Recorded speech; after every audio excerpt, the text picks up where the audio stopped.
आइए हम एक गीत गाएंगे, हिंदी गीत नंबर 121।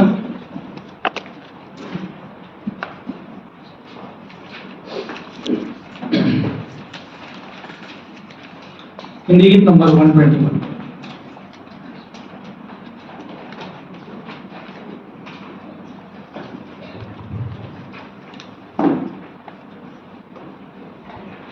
यीशु को मैं सब कुछ देता, सब कुछ करता हूँ कुर्बान।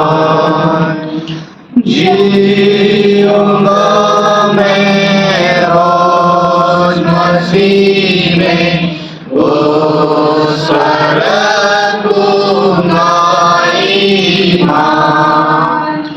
सब मैं देता हूँ, सब मैं देता हूँ, तुझको मुबारक मुझी, सब कुछ देता हूँ। यीशु को मैं सब कुछ देता, झूठा तेरे कदमों पर, छोड़ सारी दुनियादारी, मुझे ले आराम ना कर। सब मैं देता हूँ, सब मैं देता हूँ, तुझको मुबारक मुझी, सब कुछ देता हूँ। यीशु को मैं सब कुछ देता, मुझे बिल्कुल अपना कर। मेरी मकबूलियत की बड़ी मैं तेरा सब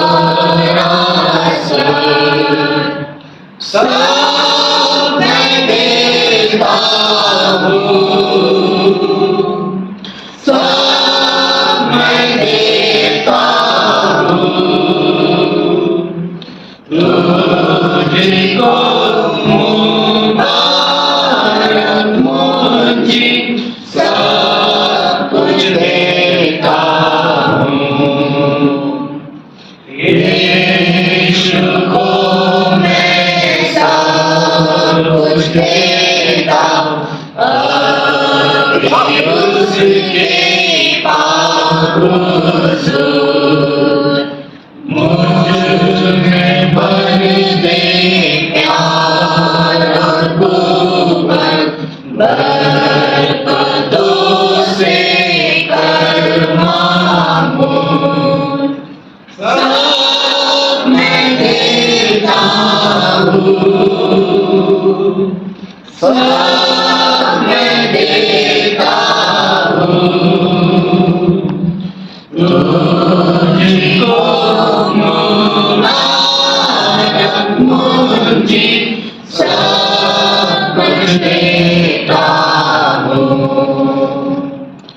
यीशु को मैं सब कुछ देता, रूह दिल में है,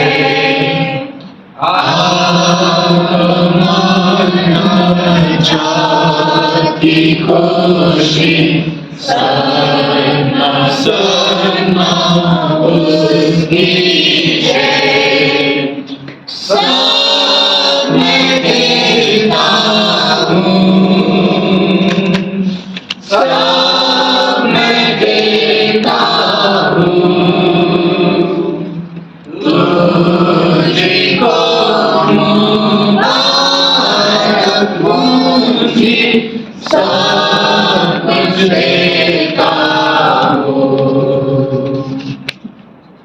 भाई शर्मा जी प्रार्थना करेंगे और उसके बाद भाई वचन सुनेंगे।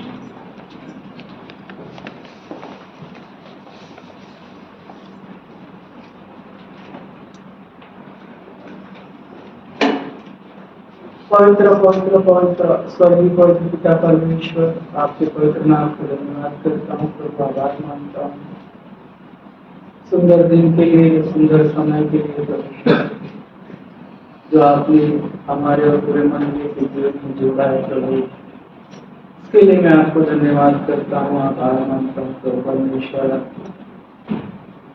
आपके सानिध्य में रहना, आपकी स्तुति प्रशंसा करना, आपके वचनों को पढ़ना, उसे समझना, ये बहुमान आपके पुत्र प्रभु यीशु मसीह में आपने हमें दिया है। इसके लिए मैं आपको धन्यवाद करता हूँ, आभार मानता हूँ।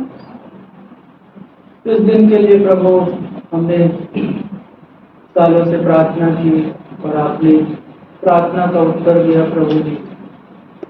सही सलामत इस स्थान को प्रभु आप लेके आए प्रभु। जो उद्देश्य से आपने हम सबको यहाँ पे लाया है, उस उद्देश्य को पूरा करने के लिए हमारी सहायता कीजिए प्रभु परमेश्वर।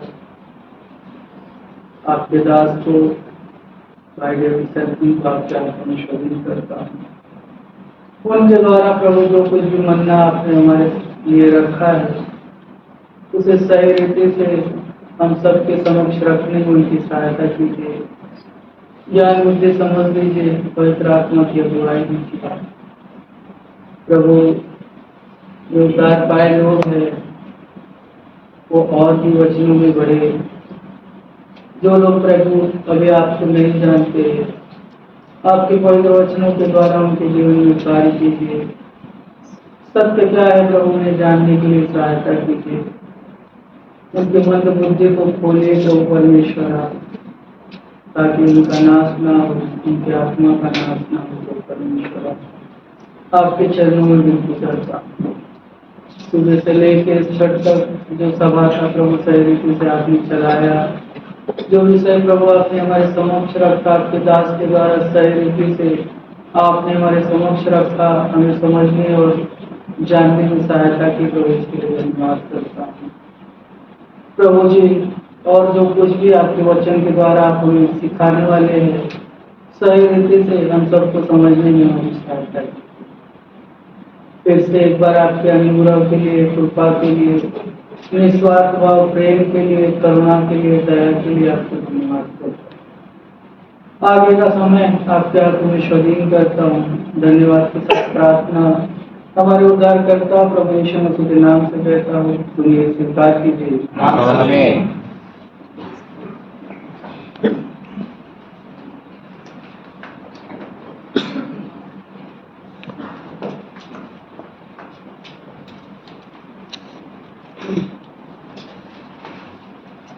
फिर एक बार मैं प्रभु को धन्यवाद देना चाहता हूँ। इस प्रकार उन्होंने हमें वापस एक सेक्शन मिला है, ताकि हम उसके वचनों के ऊपर और अधिक हम कर सकते हैं। सुबह से हमने देखा अलग अलग प्रकार के राज्य इस पृथ्वी के ऊपर होके गए हैं। मिस्र देश का राज्य, आशेरा का राज्य, बाद में बाबिलोन का राज्य, बाद में मेदी पक्षी का राज्य और ग्रीक का राज्य। और इनके जो राज्य थे, अलग अलग प्रकार की शिक्षाएं भी हमने देखी और उनके नियम भी हमने देखे, और किस प्रकार परमेश्वर ने एक एक राज्य में अपना सामर्थ्य, अपना काम दिखाया, उसके बारे में भी हमने देखा। आइए हम अगर प्रभु की इच्छा रहेगी और आगे जाएंगे और छठवें राज्य के ऊपर हम मनन करेंगे। और वो छठवां राज्य एक बहुत ही महत्वपूर्ण राज्य माना जाता है, और उसके बारे में दानियल उसके दूसरा अध्याय 33 वचन के अंदर लिखा है। जो नबूकदनेस्सर क्या देखा वो दानियल बता रहे हैं। दूसरा अध्याय 33 वचन। उसकी टांगे लोहे की और उसके पांव कुछ तो लोहे के और कुछ मिट्टी के। उसके जो टांगे थे वो लोहे के, लोहा। अभी सोना गया, चांदी भी गया, पीतल भी गया, अभी लोहा। पैर हैं जो नीचे तरफ पीठ के ऊपर वहां तक पूरा लोहा का था, और वो भी पांव, टांगे हैं 2 टांगे। इसका इंटरप्रिटेशन दानियल 40वें वचन में दे रहे हैं। वो क्या है? और चौथा राज्य लोहे की तुल्य मजबूत होगा। लोहे से तो सब वस्तु चूर चूर हो जाती है और पिस जाती है, इसलिए जिस भांति लोहे से वे सब कुचल जाती है, उसी भांति चौथे राज्य से सब कुछ चूर चूर होकर पिस जाए। लोहा एक पावरफुल मेटल माना जाता है जो सबका नाश कर सकता है। सोने का, चांदी का, पितल का भी नाश कर सकता है। यहाँ पर एक और एक राज्य है, और ये राज्य दूसरा तीसरा कोई नहीं, ये राज्य है रोम का राज्य। रोम का राज्य। और ये रोम के राज्य की शुरुआत कब हुई? जब इस पृथ्वी के ऊपर प्रभु यीशु मसीह का जन्म हुआ, उसके पहले 63 साल के पहले रोम का राज्य शुरू हुआ। जिस दिन दानियल और नबूकदनेस्सर ये दोनों आमने सामने हैं, जिस दिन दानियल ये नबूकदनेस्सर राजा को बता रहे हैं ये सारी चीजें, उस समय रोम एक गांव था, एक गांव के समान उस समय था। लेकिन कुछ समय के बाद में रोम धीरे धीरे बढ़ गया और बढ़ने लगा, और यीशु मसीह जन्म होने के पहले ये रोम 63 साल के पहले रोम ने अपना कब्जा इस पृथ्वी के ऊपर करके रखा। जैसे कि हमने देखा जो पहले के राज्य ग्रीक, उन लोग याफेत से हैं, उसी प्रकार रोम के लोग भी, या रोम का जो वंश है या रोम का जो साम्राज्य है वो भी याफेत का ही वंश है। शेम, हम और याफेत से उन लोग निकले थे। जब अगर आप हिस्ट्री के अनुसार देखोगे, उस समय 2 जनरल थे। यीशु मसीह का जन्म होने के पहले 2 जनरल थे 63 साल के पहले। सबसे पहला व्यक्ति था जनरल, उसका नाम पोम्पे, और उसने सीरिया के ऊपर कब्जा किया। हमने देखा 4 अलग अलग जनरल थे सिकंदर बादशाह के। कुछ साल के बाद में 2 कम हुए और इजिप्ट और सीरिया ही रहा। और ये जो पोम्पे था, ये सीरिया को उसने कॉन्कर किया 63 साल के पहले, BC 63 साल के पहले पोम्पे ने। और कुछ साल के बाद में अगस्टस नाम का व्यक्ति था, एक पावरफुल योद्धा माना जाता था, और उसने BC 30 में उसने इजिप्ट को कॉन्कर किया। ये 2 लोग ने, ये 2 ग्रीक के राज्य था उनके ऊपर अटैक करके इन्होंने अपना किया और अपने सत्ता वहां पर स्थापन की। 63 साल के पहले पोम्पे ने सीरिया के ऊपर, और अगस्टस ने BC 30 यानी 30 साल के पहले इजिप्ट के ऊपर कब्जा करके उसने राज्य किया। इसलिए जब यीशु मसीह का जन्म हुआ ना, तो वहां पर बाइबल में एक व्यक्ति का नाम आता है अगस्टस। लूक उसका दूसरा अध्याय पहले वचन में आपको मिलेगा, और उसने वहां पर उसको नाम मिला है कैसर अगस्टस। कैसर यानी कैसर उस समय एक बहुत बड़ा व्यक्ति माना जाता था, एक राजा। जैसे कि अब तक हमने अब तक देखा नबूकदनेस्सर राजा, सिकंदर बादशाह, बाद में दारियस राजा और साइरस राजा, अलग अलग राजा देखा। और इजिप्ट में हमने देखा फारो, बाद में जैसे हम आशेरा में आते हैं वहां पर भी अलग अलग राजा थे। लेकिन यहाँ पर कोई ऐसे स्पेसिफिक राजा नहीं रहता था रोम के राज्य में, जिसके लिए रोम का राज्य के अलग एक निराला राज्य था। वहां पर क्या करते थे मालूम है? कॉन्कर करने के बाद में वो एरिया, वो देश, वो सिटी कॉन्कर करने के बाद में अपनी सेना वहां पर भेजते थे, और एक जनरल या एक महत्वपूर्ण लीडर वहां पर जाता था और वही कंट्रोल करेगा। इसके लिए जब यीशु मसीह का जब सेवा था, उस समय पिलात भी था और हेरोद भी था। एक जगह पे एक एरिया में पिलात, दूसरी एरिया में हेरोद। पिलात कह रहा है यीशु मसीह को वहां पर भेज दो, ये हमारी एरिया में नहीं आ रहा, वो कह रहा है उधर भेज दो। क्यों? वहां पर एक स्पेसिफिक राजा नहीं था। इन लोग कॉन्कर करते थे और एक एक जनरल वहां पर रहते थे, लेकिन सबसे मेन लीडर कौन रहता था मालूम है? कैसर। यहाँ पर उसका नाम आता है लूक, उसका दूसरा अध्याय पहला वचन। और ये कैसर में सबसे लीडर माना जाता था, और ये कैसर सिर्फ रोम में बैठा था, सिर्फ रोम में ही बैठा था। और जब उसको चाहे वो दूसरी एरिया में भी जाकर आता था, विजिट करता था। हम देखेंगे किस प्रकार ये रोम निराला है, जैसे हम आगे जाएंगे। ये रोम उस समय या आज भी फेमस है, एक रिवर ट्राइवल के लिए आज भी ये नदी वहां पर बहुत ही बड़ी और महत्वपूर्ण मानी जाती है।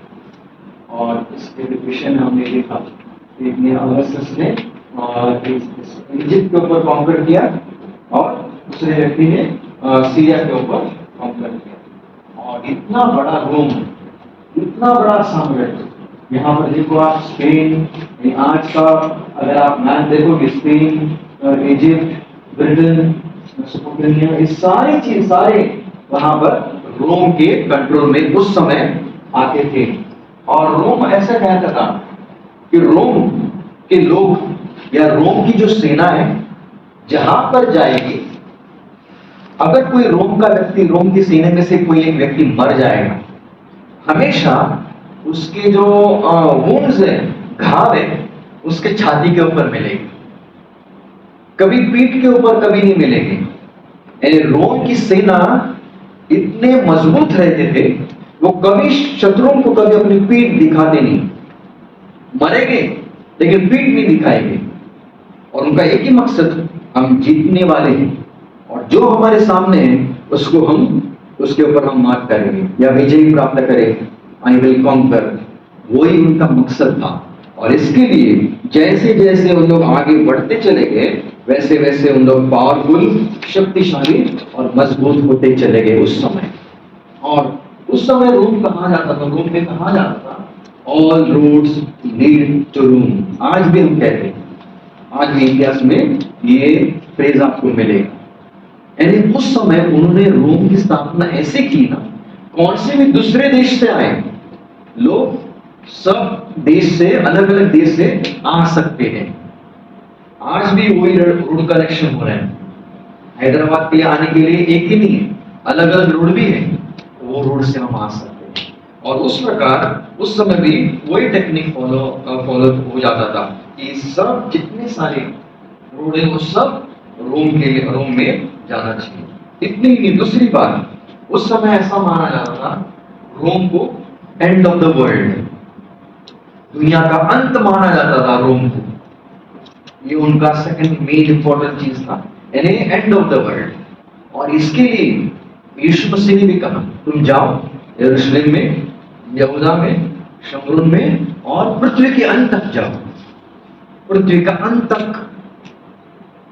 और प्रेरित काम में भी हमें दिखाई देता है, प्रभु वहां पर भी हमें वही सुसमाचार मिलेगा, तुम जाओ अंत तक, पृथ्वी के अंत तक। और हमें, अगर आप प्रेरित काम उसका आखिरी अध्याय पढ़ोगे, आखिर के 2 अध्याय पढ़ोगे, आपको समझ में आएगा पतरस वहां पर चला गया और पौल भी वहां पर चला गया, जो कई साल के पहले प्रभु यीशु मसीह ने कहा तुम एंड ऑफ द वर्ल्ड तक जाओ।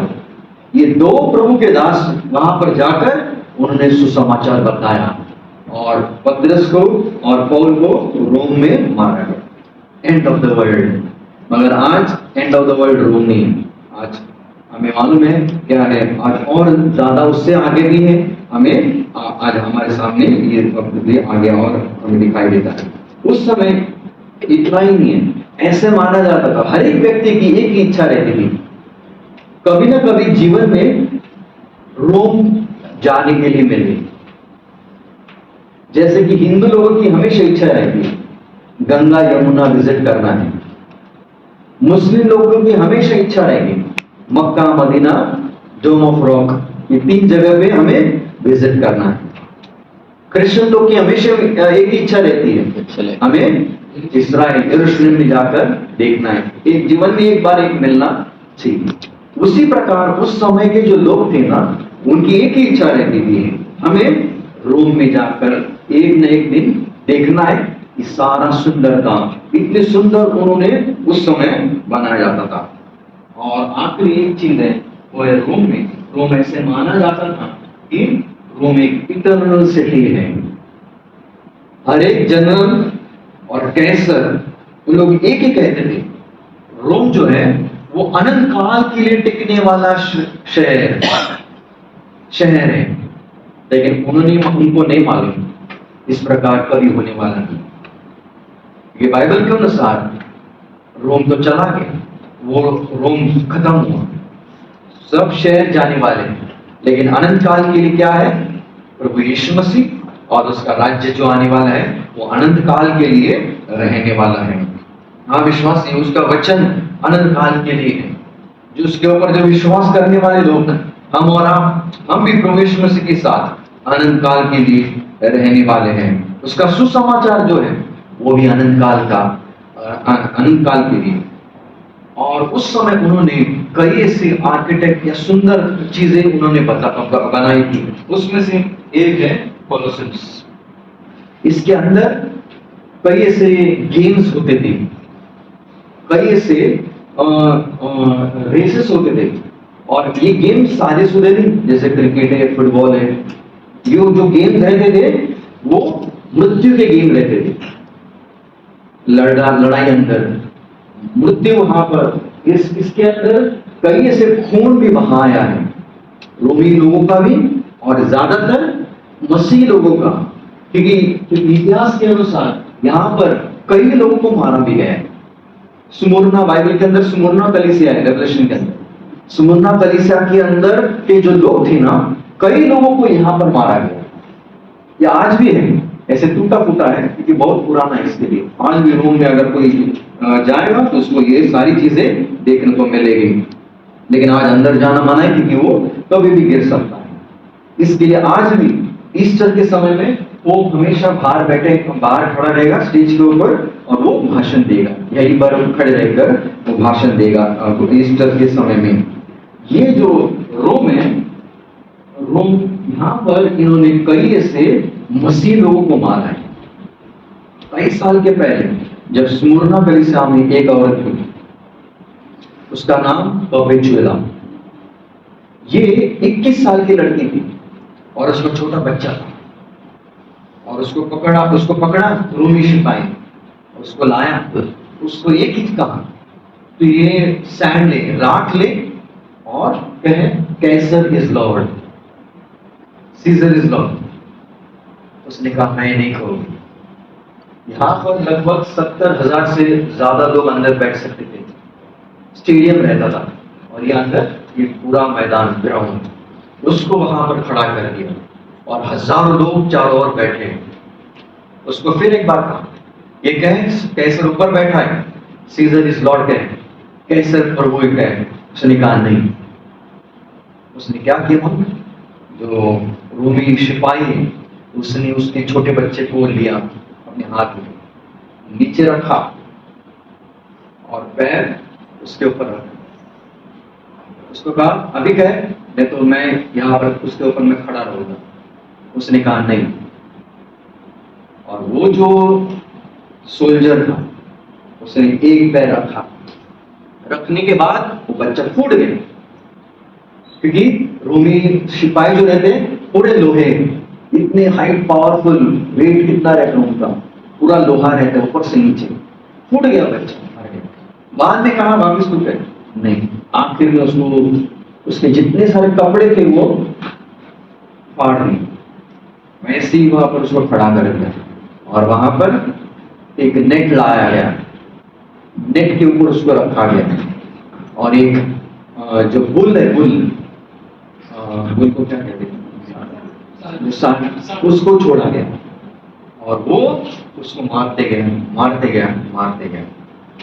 और कुछ घंटों के बाद में वो औरत का, लेडी का, जैसे खिमा बनाते हैं ना वैसे अंदर, लेकिन फिर भी वो प्रभु के लिए खड़ी रही, ऐसे कई ऐसे टेस्टिमनीज आपको स्मुर्ना के कलीसिया में आपको मिलेंगे। इनका खून यहाँ पर बहाया गया है। इन्हें रोमी लोग ने यहूदी लोगों को सताया है, और कई ऐसे मसीह लोगों को भी सताया है। इस समय में क्या हुआ था, ये जो और एक चीज मैं बताना चाहता हूँ, वो है रोम का एक टेक्निक था। रोम का एक टेक्निक हमेशा, रोम समझो फॉर एग्जाम्पल, अगर रोम के लोग हैदराबाद में आए और हैदराबाद में जितने सारे लोग हैं सबको मार दिया सोल्जर्स को और अपना कब्जा किया, तो रोम क्या करेगा मालूम है? हमेशा ये 4 चीजें वो रोम करेगा। पहली चीज, रोम के मंदिर की स्थापना करेगी यहां पर। दूसरी चीज, रोम का जो स्नान करने का जो जगह है, उस समय उन लोग रोम बात करेंगे, ये उन लोग तैयार करेंगे। तीसरी चीज, वहां पर एक मंदिर का जो मंदिर है, मंदिर के अंदर कैसर का स्टैच्यू करेंगे। जो उस समय जो कैसर रहेगा उसका स्टैच्यू खड़ा करके वहां पर उनकी आराधना या पूजा उन लोग करना शुरू करेंगे। और चौथी चीज, रोम का इंस्टीट्यूशन, यानी रोम का स्कूल या कॉलेजेस बनाएंगे ताकि रोम के बारे में सीखने लगे ये जो बच्चे। ये 4 चीजें करेंगे हैदराबाद में। क्यों करेंगे मालूम? क्यों करेंगे? ऐसे उन लोग नहीं करते थे। उनका एक ही मकसद है, जब यहां पर कैसर जो रोम में बैठता है, जब कैसर यहां पर आएगा तब उसको क्या क्या देखने को मिलेगा मालूम है?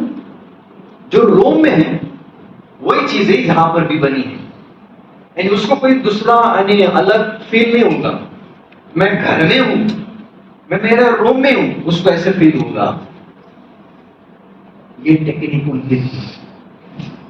हर एक जितने सारे अब तक हमने राज्य देखे, इजिप्ट का हो, आशेरा का हो, बैबलोन का हो, मेडी पर्शी, ग्रीक का राज्य क्यों ना हो, इनकी एक टेक्निक क्या थी मालूम?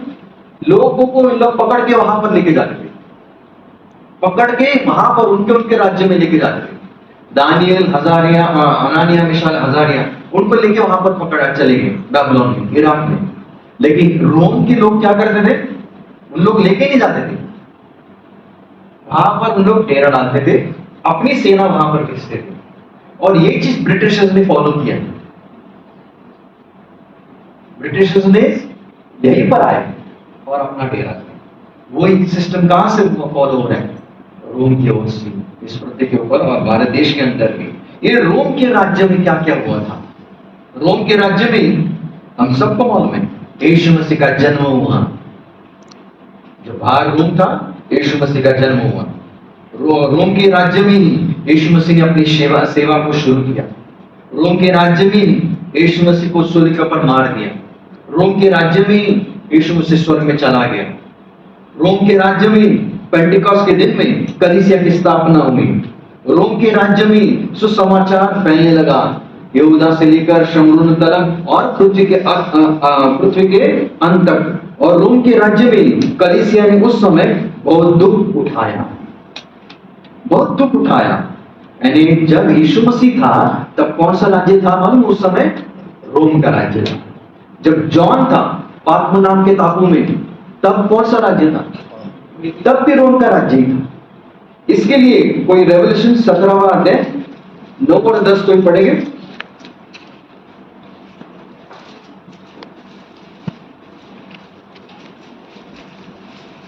Revolution 17, 9 and 10। ज्ञान है, यही अवसर है। ये सातों सिर्फ 7 पहाड़ है जिन पर वो स्त्री बैठी है। ये 7 राजा भी है, 7 तो हो चुके हैं और एक अभी है और एक अब तक आया नहीं। शुरुआत हाँ, बस एक अब तक आया नहीं। जब वो आएगा थोड़े समय के लिए आने वाला है, समय तक उसका रहना भी आवश्यक है। हाँ। यहाँ पर कितने राज्य हैं? पहला वहां पर क्या लिखा है? 5 गिर गए, 5 have fallen, 5 गिर गए। अब तक हमने कितने देखे? इजिप्ट गिर गया, आशेरा गिर गया, बैबलोन गिर गया, मेदी पर्शी गिर गया, ग्रीस का राज्य गिर गया। उस समय क्या था? 5 गिर गए, एक है। कौन सा था उस समय? रोम का राज्य था। इसके लिए यहां पर प्रभु कह रहे हैं यौन को, एक है और तेरे बाद और उसके बाद में और एक आने वाला है राज्य। वो राज्य थोड़े समय के लिए आने वाला है। थोड़े समय के लिए। ये कौन सा राज्य है थोड़े समय के लिए, वो भी हम बाद में देखने वाले हैं। इसके बाद में एक राज्य आने वाला है। यानी ये चीज हमें दिखाई देती है कि जब पूरा न्यू टेस्टामेंट कब लिखा गया, रोम के राज्य के अंदर। यानी इतना बड़ा रिवाइवल, सबसे बड़े पावरफुल जो शत्रु थे उनके समय में इतना बड़ा रिवाइवल और इतना बड़ा काम उस समय हुआ। आज भी अगर आप देखोगे ना, इस समय हमेशा पोप भी हमेशा उस कोलोसम के बाहर जाकर वो संधि देता है।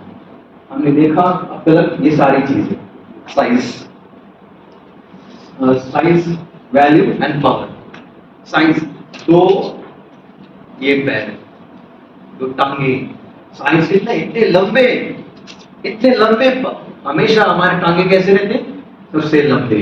इसके लिए रोम के राज्य ने कितने साल किया अमल में, 539 साल उन्होंने इस पृथ्वी के ऊपर राज्य किया। यीशु मसीह आने के पहले 63 साल से, और कई साल उन्होंने इस पृथ्वी के ऊपर राज्य किया। दूसरी चीज वैल्यू क्या है, वैल्यू नहीं है, बहुत ही कम वैल्यू है। लोहा यानी गरीब। कुछ साल के पहले अगर आप देखोगे, जब यीशु मसीह था, गरीबी बहुत कष्ट उस समय था। इतना ही नहीं, तीसरी चीज वो है पावर यानी शक्तिशाली। लोहा में एक बहुत बड़ा शक्ति रहता है। यानी रोम एक ऐसा साम्राज्य था, एक पावरफुल साम्राज्य माना जाता था। पावरफुल चीज या पावरफुल उनके सोल्जर्स को देखो, ऊपर से नीचे लोहे से भरे हुए हैं। उनकी शक्ति, उनके पावर, उनकी तलवार, आप सब शायद सबको मालूम है और सबने देखा भी रहेगा। ये सारी चीजें आपको रोम के अंदर मिलेगी। हर एक राज्य के अंदर हमने पनिशमेंट देखा, लेकिन जब रोम का राज्य आया तो पनिशमेंट कौन सा था?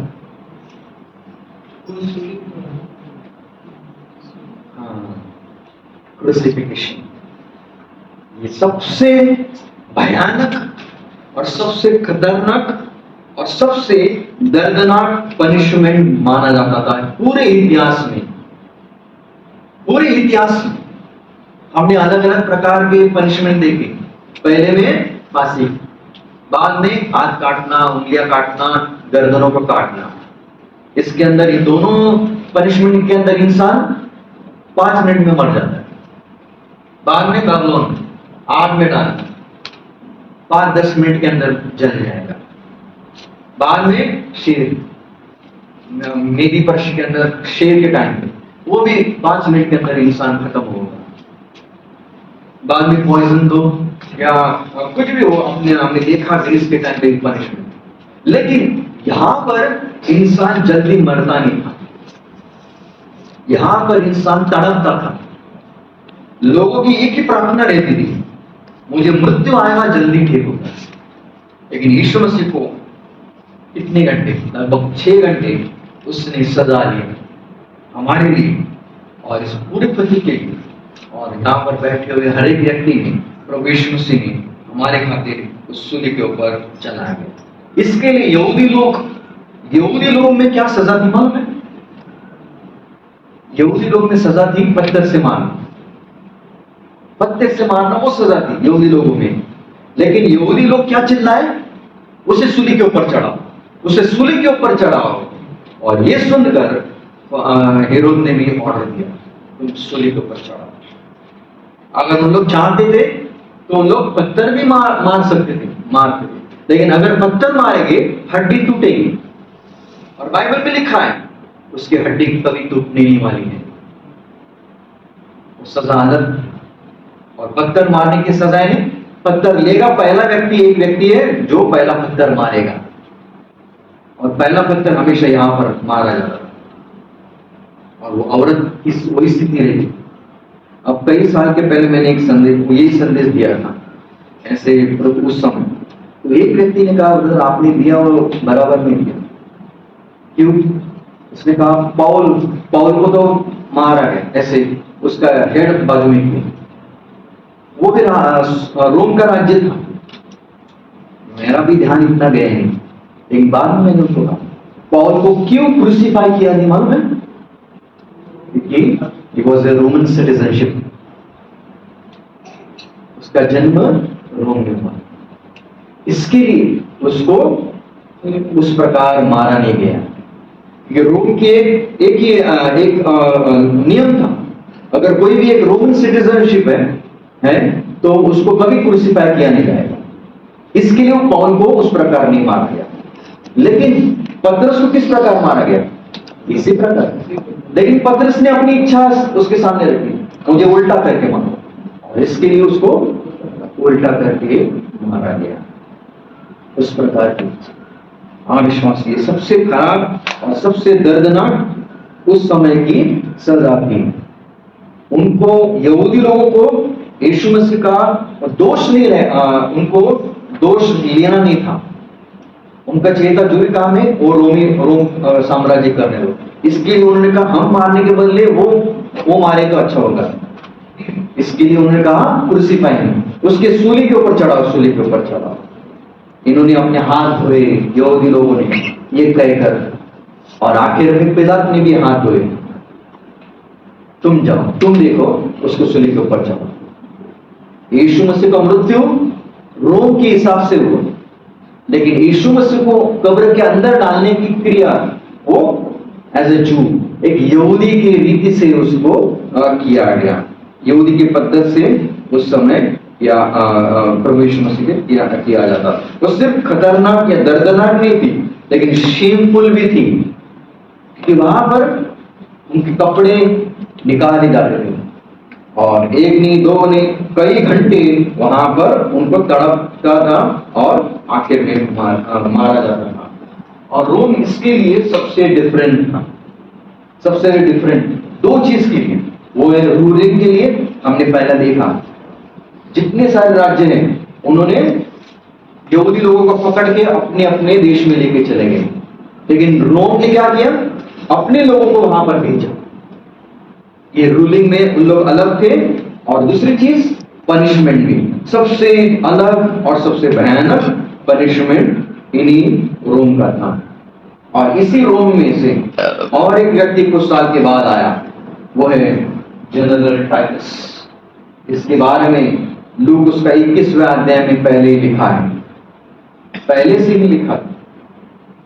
और जब प्रभु यीशु मसीह जाने के बाद में लगभग कुछ सालों के बाद में, यानी 39 AD में इस व्यक्ति का जन्म हुआ। ये जनरल टाइटस था, और ये टाइटस बहुत ही खराब व्यक्ति माना जाता था, और इसका एक ही मकसद था, यहूदी लोग मुझे इस व्यक्ति के ऊपर देखना नहीं चाहिए। वो चला गया इस्राएल देश में, यरूशलेम में चला गया, और उसने AD 70 साल में उसने यरूशलेम का पूरी रीति से नाश किया। उस समय दीवार थी यरूशलेम को, जो आज भी है, टूटी फूटी हुई है, वो आज भी है वो दीवार। ये दीवार उस समय सुलेमान ने बांधा था। बाद में कुछ साल के बाद में नेहमिया ने उसको वापस रिपेयरिंग किया, और बाद में हेरोद ने भी और ज्यादा रिपेयरिंग किया, और बाद में इस व्यक्ति ने और ज्यादा तोड़ दिया सबको। और विशेष करके जो कई साल के पहले हेरोद राजा ने यहूदी लोगों को खुश करने के लिए मंदिर बांधा, वो मंदिर को भी उसने तोड़ दिया। और इतिहास के अनुसार ऐसे कहते हैं कि वहां पर ये कई दिन, कई हफ्ते उस दीवार के आजू बाजू में खड़ा रहा अपनी सेना लेके, ताकि कोई अंदर और बाहर न आ जा सके। इंपोर्ट और एक्सपोर्ट बंद किया, खाना अनाज जो अंदर से बाहर आता था, अंदर जाता था यरूशलेम के अंदर, बंद हुआ। और अंदर के लोग, जो यहूदी लोग यरूशलेम के लोग थे, वो धीरे धीरे भूख से मरने लगे। और इतिहास के अनुसार लगभग उस समय 6 लाख लोग मर गए, यहूदी लोग। और ऐसे कहते थे यहूदी लोग उस यरूशलेम के अंदर, किसी के घर का दरवाजा बंद है, इसका मतलब अंदर खाना है। लोग आते थे, दरवाजा तोड़ते थे, और अपना हाथ सामने वाले के मुंह के अंदर डालते थे और खाना लेते थे। ऐसी परिस्थिति उस समय थी, कई महीने खाना नहीं इन लोग ने खाया, कई माँ ने अपने बच्चों को मार दिया और उनको उन्होंने खाया भी नहीं। कई माँ ने उस समय, कई माँ ने खुद को मार दिया है और खुद के बच्चों को भी मार दिया है। उस प्रकार की भयानक यातना वहां पर होती थी उस समय। इतना ही नहीं है कि जनरल टाइटस ने एक बार उसके किसी व्यक्ति ने एक व्यक्ति यहूदी व्यक्ति को देखा सोना निगलते हुए, सोना खाते हुए देखा। एक व्यक्ति खा रहा है, एक व्यक्ति ने खाया, उसने क्या किया, 2000 लोगों को मार दिया और पेट फाड़ दिया, पेट चेक किया, अंदर सोना है कि नहीं। ऐसी खराब परिस्थिति यहूदी लोगों के ऊपर उस समय आ रही थी। और एक दिन ऐसा आया, कई लोगों का नाश किया और जो मंदिर था, मंदिर को उसने आग लगाई। और प्रभु जब आग लगाई तब प्रभु यीशु मसीह का जो भविष्य था, भविष्यवाणी थी, उस समय पूरी हुई। कौन सी मालूम है? लूक उसका 21वां अध्याय 5 और 6 पर मेरे लिए पढ़ेंगे।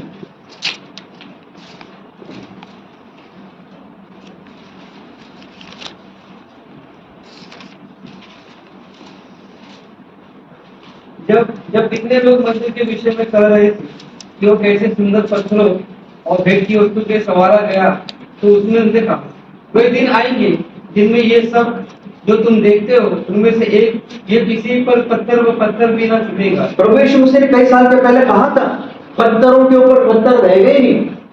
ये जो मंदिर जो बांधा था ना सुलेमान ने, ये स्लाइम स्टोन से बांधा था। स्लाइम स्टोन है, आप सब अभी परसों सीएसटी स्टेशन के ऊपर खड़े थे ना, आपने देखा वो जो बनाया ना स्टेशन, वो उसी पत्थर से बना है, लेकिन उसके अच्छी क्वालिटी से बना हुआ था। ये यरूशलेम के टाइम साइड, ये जो मंदिर है, ये मंदिर जब आग लगी ना, ये मंदिर के जो पत्थर है, इतना आग था, इतनी गर्मी थी ना, ये पत्थर उड़ गए आग के कारण, सब तितर-बितर हुए। और आज भी कोई इस्राएल देश में जाएगा ना, कई अलग अलग एरिया में मंदिर के आजू बाजू में आपको पत्थर मिलेंगे, फिर बड़े बड़े पत्थर मिलेंगे गिरे हुए। कब गिरे मालूम है? AD 70 साल में, जब जनरल टाइटस ने ऑर्डर किया आग लगाने की, तब आग लगाई और ये पत्थर चारों ओर गिर गए। और एक एक पत्थर जब गिर रहा था, प्रभु यीशु मसीह ने जो कहा वो भविष्यवाणी पूरी हो रही थी, पत्थरों के ऊपर पत्थर नहीं रहेंगे। प्रभु का वचन, प्रभु का हर एक शब्द पूरा होने वाला हमारा परमेश्वर। ऐसे एक भी चीज नहीं जो पूरी नहीं हुई, जो परमेश्वर ने या प्रभु ने नहीं कहा। और आखिर में हम देखते हैं कि जो कई साल के पहले यहूदी लोगों ने कहा उनका खून हमारे बच्चों के ऊपर आ गया, हमारे बच्चे के ऊपर। हिंदी में क्या लिखा है? इसका जो खून है हमारे नाम है मैथ्यू 27:25। सब लोगों ने उत्तर दिया, इसका लहू हम पर और हमारे संतान पर, इसका लहू हमारे ऊपर और हमारे संतानों के ऊपर आए। और उसी समय में कई लोग यहूदी लोग मर गए और उनके बच्चे भी मर गए। AD 70 साल। इसके लिए लूक उसका 23वां अध्याय में अगर आप पढ़ोगे ना, यीशु मसीह ने एक बार जब यीशु मसीह सूली के ऊपर जा रहा था, तब प्रभु ने कहा, तुम मेरे लिए क्यों रो रहे हो? तुम खुद के लिए रो और अपने बच्चों के लिए रोना। यीशु मसीह को मालूम था कुछ साल के बाद में AD 70 साल में जनरल टाइटस आएगा और यही लोगों को मारने वाला है और उनके बच्चों के ऊपर भी अटैक करने वाला है।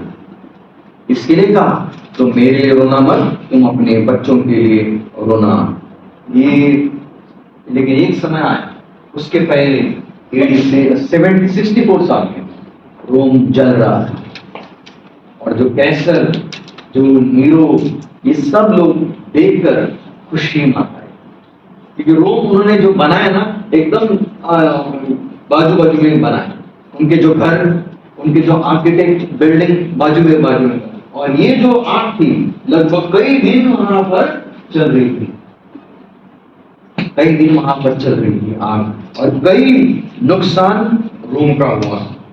और जैसे जैसे रोम बढ़ते चला गया, जैसे जैसे रोम आगे बढ़ते चला गया, वैसे वैसे रोम और आगे वो विपुलता से भर गया।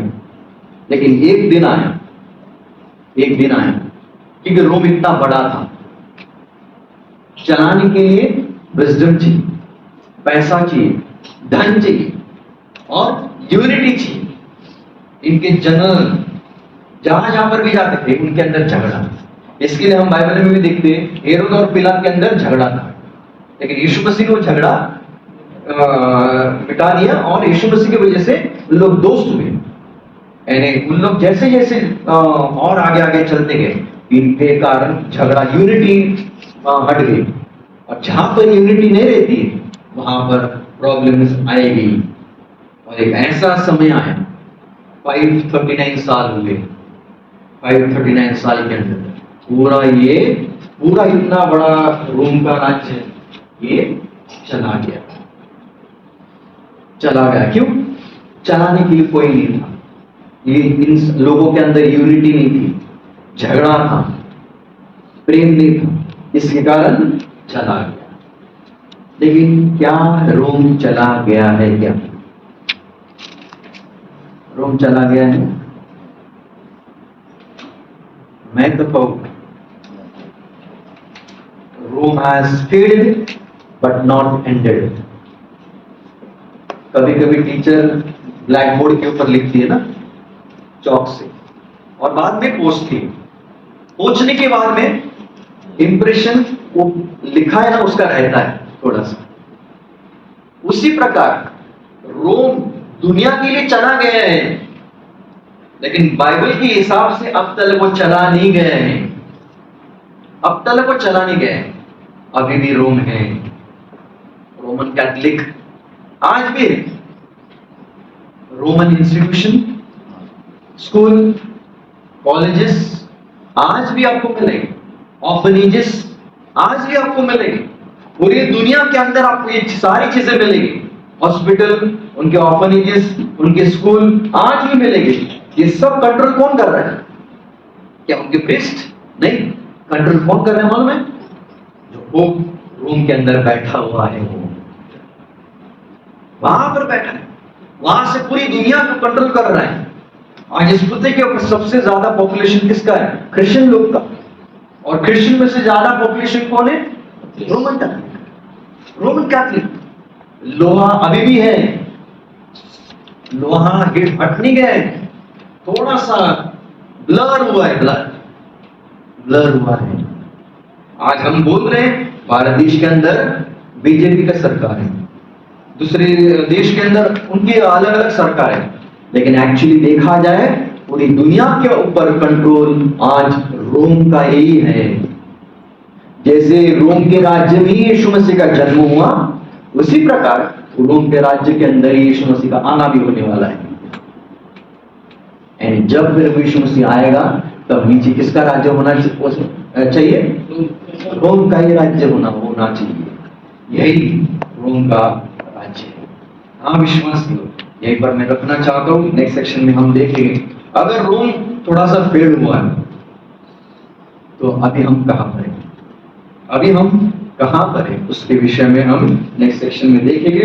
शायद मुझे लग रहा है पहला नेक्स्ट कल के दिन फर्स्ट सेक्शन में शायद आखिरी की चीज मैं ये बताकर मैं बंद करूंगा। अगर हुआ तो आज भी हम खत्म भी कर सकते हैं इस विषय को, क्योंकि नेक्स्ट अगर प्रभु की इच्छा रही कल मुझे science of the end time, हम अपनी आंखों से कौन सी चीजें देख रहे हैं अंत के समय में होने वाली है वो हम देख रहे हैं, लेकिन फिर भी हमें पता नहीं चल रहा है उसके ऊपर। और इस्राएल देश के ऊपर हम मन करने वाले हैं। ये दो चीज के ऊपर अगर प्रभु की इच्छा रहेगी हम मन करेंगे।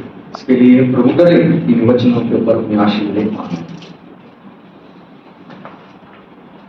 5 मिनट का समय में सारी चीजें हमने देखा Rome has failed but not ended. इस प्रकार रोम अभी फेल हुआ है, पीछे है, एक दिन वापस आने वाले हैं रोम। इस प्रकार इसका मतलब क्या है?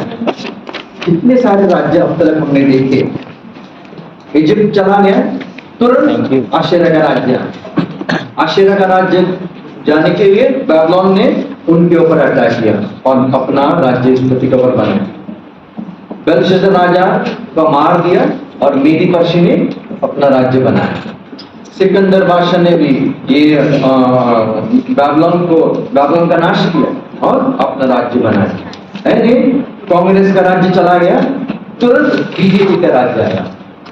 अब रोम का राज्य जाने के बाद में, अभी हमने पहले वचन भी पढ़ा था, 5 राजे चले गए, एक राजा है और एक राजा आने वाला है थोड़े समय के लिए।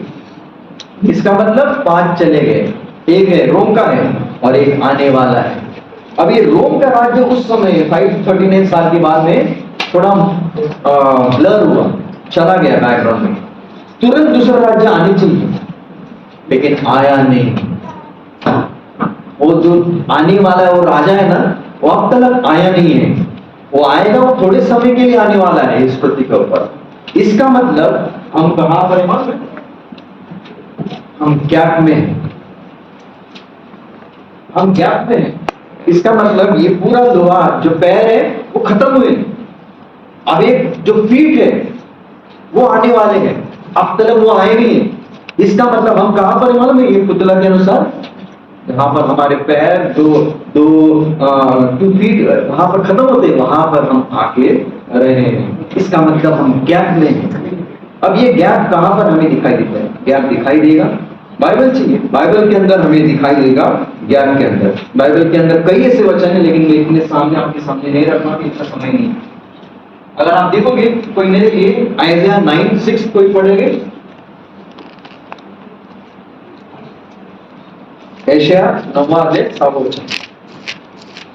क्योंकि हमारे लिए एक बालक उत्पन्न हुआ, हमें एक पुत्र दिया गया है। हाँ, बस हमारे लिए एक बालक जन्म हुआ, बालक का जन्म हुआ। बालक को दिया नहीं गया, बालक का जन्म हुआ और पुत्र को दिया गया। ये बालक और पुत्र कौन है? एक ही, प्रभु यीशु मसीह। ये वचन हम सबको मानते हैं। अब ये बालक का जन्म हुआ कब हुआ था? 2000 साल पहले। पुत्र को दिया कब? 2000 साल पहले। यानी ये जो इतना सेंटेंस है पूरा हुआ है, पूरा हुआ है 2000 साल पहले। अब आगे पढ़ो। और प्रभुता उसके कंधे पर होगी। प्रभुता उसके ऊपर रहेगी। रही क्या? नहीं, अब तक प्रभु के ऊपर नहीं है प्रभुत्व। आज किसके ऊपर है? अलग अलग भारत देश के अंदर आज बीजेपी के ऊपर है प्रभुत्व, आज दूसरे ट्रंप के ऊपर है, यूएस का राज्य उसके हाथ में है। लेकिन प्रभु के ऊपर आया नहीं अब तक ये प्रभुता। यानी ये होने वाला है, कब होगा? बाद में। आगे का जो पूरा वचन है जो हम सब जानते हैं, उसका नाम अद्भुत मंत्री है। आगे क्या लिखा है ब्रदर? क्या नाम अद्भुत करने वाला पराक्रमी परमेश्वर, अनंतकाल का पिता और शांति का राजकुमार रखा जाएगा। ये सब रखा जाएगा। ये सब सारी चीजें बाद में होने वाली है। यानी पहला सेंटेंस से पूरा हुआ है, बाकी का अभी होने वाला है। इसका मतलब हम पिछले 2000 साल से गैप में हैं। इसके लिए मैंने वहां पर टॉर्च डाले आगे। दूसरा और एक वचन हमारे सामने आता है, ज़करिया उसका 9वां अध्याय 9वां वचन, 9 और 10, लेकिन 9 पहले पढ़ो। ज़करिया 9 उसका 9वां वचन। ये सिय्योन बहुत ही मगन हो, हे यरूशलेम जय जयकार कर, क्योंकि तेरा राजा तेरे पास आएगा। वो धर्मी और सुधार पाया हुआ है, वो दीन है और गदहे पर और गदही के बच्चे पर चढ़ा हुआ आएगा। हाँ, बस ये वचन हुआ है पूरा। यीशु मसीह गधे के ऊपर बैठकर और इस यरूशलेम की ओर वो चला गया। ये वचन पूरा हुआ है। लेकिन उसके बाद का वचन 10वां वचन क्या लिखा है? मैं एफ्रेम के रथ और यरूशलेम की घोड़े नष्ट करूंगा और युद्ध के धनुष तोड़ डाले जाएंगे और वो जाति जाति से शांति की बातें कहेगा। वो समुद्र से समुद्र तक और महानद से पृथ्वी के दूर दूर के देशों तक प्रभुता करेगा। ये अब तक हुआ नहीं है, ये आने वाले दिनों में होने वाला है। ये 2 वचन के अंदर भी लगभग 2000 साल का गैप है। हम गैप में हैं। और एक वचन हमारे सामने आता है 61 पहला वचन। प्रभु यहोवा का आत्मा मुझ पर है, क्योंकि यहोवा ने सुसमाचार सुनाने के लिए मेरा अभिषेक किया और मुझे इसलिए भेजा है कि पीड़ित मन के लोगों को शांति दूं, कि बंदियों के लिए स्वतंत्रता का और कैदियों के लिए छुटकारे का प्रचार करूं। हाँ, बस ये वचन पूरा हुआ है। पवित्र आत्मा स्वर्ग से उतरा जब यीशु मसीह ने बपतिस्मा लिया। बाद में यीशु मसीह ने अपनी सेवा शुरू की, सुसमाचार बताया। बाद में वहां पर वचन 1 में एंड में लिखा है, जब प्रभु यीशु मसीह मर गया, उसका शरीर तो वहां पर था, लेकिन उसका आत्मा कैद में जाकर सुसमाचार उसने प्रीचिंग किया। इफिसियों की पत्री में हम सबको मालूम है, वहां पर उसने किया। यानी ये सारी चीजें हुई हैं, लेकिन उसके बाद में क्या है लिखा है? दूसरा और तीसरा। दूसरा वचन, हाँ, दूसरा और तीसरा। यहोवा के प्रसन्न रहने के वर्ष का और हमारे परमेश्वर के पलटा लेने के दिन का प्रचार करूं, कि सब विलाप करने वालों को शांति दूं, और सिय्योन के विलाप करने वालों के सिर पर की राख दूर करके सुंदर पगड़ी बांध दूं, कि उनका विलाप दूर करके हर्ष। ये सारी चीजें जो लिखी है ना, वो होने वाली है। विलाप होगा, परमेश्वर बदला लेने वाला है एक दिन। ये सब फ्यूचर में है। ये भी हमें बताता है, हम गैप में हैं। एक वचन और 2 और 3 वचन होने वाला है। एक वचन और दूसरे वचन के अंदर लगभग 2000 साल का गैप है। यहाँ पर अगर आप नए नियम में आओगे तो वहां पर भी हमें दिखाई देता है। कोई मेरे लिए शायद 16 वचन से कोई पढ़ेंगे, लूक उसका 14वां अध्याय, सॉरी 4था अध्याय, 15 से लेकर 16 तक 17 तक। और वो उन्हीं आराधनाओं में उपदेश करता रहा और सब उसकी बड़ाई करते थे। और वो नासरत में आया जहाँ उसका पालन पोषण हुआ था, और अपनी रीति के अनुसार सप्ताह के दिन आराधना में जाकर पढ़ने के लिए खड़ा हुआ। यशायाह भविष्यवक्ता की पुस्तक उसे दी गई और उसने पुस्तक खोलकर वो जगह निकाली जहाँ ये लिखा था, प्रभु का आत्मा मुझ पर है, इसलिए कि उसने कंगालों को सुसमाचार सुनाने के लिए मेरा अभिषेक किया, और मुझे इसलिए भेजा है कि बंदियों को छुटकारेगा और अंधों को दृष्टि पाने का सुसमाचार प्रचार करो, और कुछ नहीं वो को छुड़ाओ। 18 तक। हाँ, बस 19 तक। और प्रभु के प्रसन्न रहने के वर्ष का प्रचार करो। हाँ, 20 भी। तब उसने पुस्तक बंद कर हाँ, बस तब यीशु मसीह ने पुस्तक को बंद किया। यहाँ पर हमें देखना चाहिए कहां पर प्रभु यीशु मसीह ने बंद किया किताब को। ये वचन हमें अभी पढ़ा था पहले, जकरिया का ऐशे में, आइज़ाया 61 1 और 2 में हमने पढ़ा था। यीशु मसीह ने कहां पर बंद किया मालूम है? आप वही वचन वापस एक बार पढ़ोगे तो अच्छा होगा। 61 और प्रभु प्रसन्न रहने के वर्ष का प्रचार करो। हाँ, बस वही तक। उसके आगे यीशु मसीह ने पढ़ा ही नहीं, उसने आगे पढ़ा ही नहीं, क्योंकि उसके आगे क्या लिखा है? तब उसने पुस्तक बंद करके सेवा की। आइज़ाया 61:2। 61 यहोवा के प्रसन्न रहने के वर्ष का और हमारे परमेश्वर के पलटा लेने के दिन का प्रचार। हाँ, बस ये कौन सा है? Acceptable year of the Lord. जो पलटा लेने का दिन है वो आए नहीं, यानी वो आने वाला है। इसके लिए यीशु मसीह ने कहां पर बंद किया? वहीं पर, एग्जैक्टली वही स्पॉट में, कि वो साल वही था प्रचार करने का साल, सुसमाचार प्रचार करने का साल था। और यही चीज हमें दानियल की किताब के अंदर भी मिलता है। दानियल 9:26 में हमें दिखाई देता है। ये थोड़ा कठिन वचन है, लेकिन आप सिर्फ आप रेफरेंस के लिए लिख सकते हो। और उन 62 सप्ताहों के बीतने पर अभिषेक क्रूस का काटा जाएगा और उसके हाथ कुछ न लगेगा, और आने वाले प्रधान की प्रजा नगर और पवित्र स्थान को नाश तो करेगी, परंतु उस प्रधान का नाश करेगी। जनरल टाइटस आने वाला है, नाश करने वाला है मंदिर का। उसके बाद में परंतु उस प्रधान का अंत ऐसा होगा जैसा बाढ़ से होता है। जैसे बाढ़ से होता है, तो भी बाढ़ आने वाली है, वो बाद में फ्यूचर। तो भी उसके अंत तक लड़ाई होती रहेगी, क्योंकि उसका उजड़ जाना नीचे ठाना गया है। ये सारी चीजें बाद में होने वाली है, यानी एग्जैक्टली इसके अंदर 2000 साल से भी ज्यादा का गैप दिखाई देता है। और जो वचन हमने पहले भी पढ़ा था, रेवलेशन 17 9 और 10 के अंदर, वहां पर भी हमने देखा 5 राजे चले गए, एक है और एक आने वाला है। यानी 5 राजे चले गए, एक है और एक आने वाला है। इसके अंदर कितने साल का गैप है? 2000 साल का। 2000 साल का गैप है। एक है रोम था उस समय और एक आने वाला है। इनके बीच में अभी भी कई साल का गैप है, लेकिन इस गैप के अंदर क्या है? क्या यस, इस गैप में क्या है मालूम है? कलीसिया, चर्च, कलीसिया।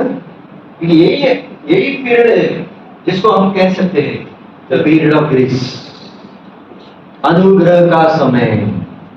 एक्चुअली देखा जाए तो रोम जाने के बाद में कौन आना चाहिए? वो राजा आना चाहिए जो थोड़े साल के लिए राज्य करेगा, लेकिन वो अब तक आया नहीं है। वो आने वाला है। वो कब आएगा हमें नहीं मालूम। शायद वो व्यक्ति इस पृथ्वी पर जीवित भी रह सकता है। आएगा, वो जरूर आएगा, लेकिन कब आएगा मालूम है? ग्रेस पीरियड जब तक खत्म नहीं होता ना, तब तक वो आने नहीं वाला है। ये कलीसिया पिछले 2000 साल से, यानी पेंटिकॉस्ट के दिन से लेकर अब तक इस पृथ्वी के ऊपर ये गैप के अंदर है। और ये गैप कभी खत्म होगा हमें नहीं मालूम। अनुग्रह का पीरियड, समय कभी खत्म होगा हमें नहीं मालूम। कब खत्म होगा? जब प्रभु यीशु मसीह आएगा अपनी दुल्हन के लिए, कलीसिया के लिए, उस दिन वो खत्म होगा।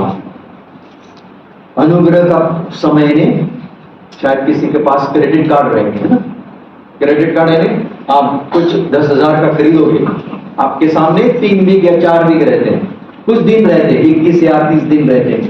30 दिन के अंदर आप उतने अमाउंट दे सकते हो। अगर वो दे नहीं पाए तो क्या होगा? आपको पेनल्टी लगेगी। ये जो पीरियड है ना, ये 21 या 30 दिन का, इसको हम क्या कह सकते हैं मालूम है? The period of grace. अगर ये समय खत्म हुआ तो आपको पेनल्टी देनी पड़ेगी। अगर समझो आज यीशु मसीह आया और कलीसिया स्वर्ग में चली गई, कई क्रिश्चियन लोग यहीं पर रह गए। उसके बारे में हम तीसरे दिन में हम देखने वाले रैप्चर के बारे में। लेकिन उस समय यीशु मसीह के ऊपर विश्वास करना बहुत कठिन होगा, बहुत कठिन होगा।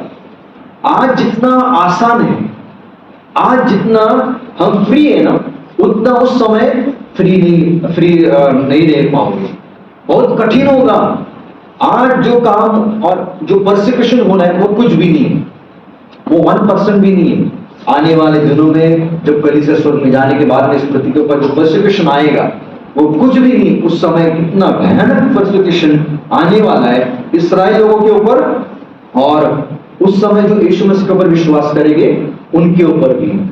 इसके लिए ये अनुग्रह का समय अभी भी है, और इसके लिए प्रभु कहता है तो पश्चाताप कर, पश्चाताप कर, पश्चाताप कर।